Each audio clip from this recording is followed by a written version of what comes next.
کچھ لوگوں نے مشترکہ طور پر ایک ٹیوب ویل لگائی جس میں 80% جو آمدنی ہے، جو انویسٹمنٹ ہے وہ حلال ہے، باقی جو 20% ہے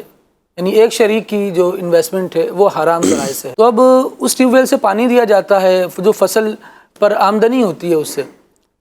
اس کا حکم کیا ہوگا؟ پہلی بات تو یہ ہے کہ پانی تو حرام نہیں ہے نا۔ ٹیوب ویل دو کام کرتا ہے، صحیح، یا تو کوئی نہر قریب میں ہے اس کا پانی کھینچتا ہے، اور کسی نہر سے یا بڑے نالے سے پانی کھینچ کے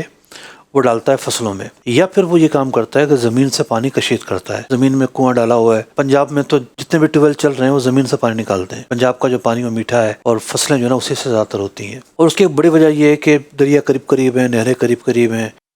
تو زمین میں پانی کی سطح بڑی اچھی ہے۔ تو ٹیوب ویل کا جو اصل کام ہے وہ تو پانی نکالنا ہے، اور پانی زمین میں ہے یا نہر میں ہے، صحیح، ٹھیک ہے نا۔ فصلوں کو جو پانی پہنچا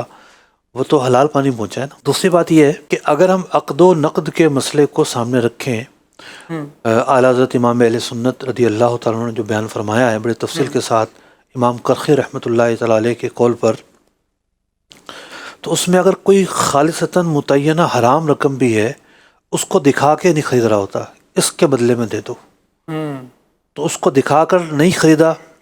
ڈیل ہو گئی، پھر وہ پیسے دے دیے، تو ایسی صورت میں حرمت اگلی شے میں منتقل نہیں ہوتی۔ صحیح، جب اگلی شے میں حرمت منتقل نہیں ہوئی ہے تو یہ سوال جس بنیاد پر کھڑا ہوا تھا وہ پوری بنیاد ہی ختم ہو جاتی ہے۔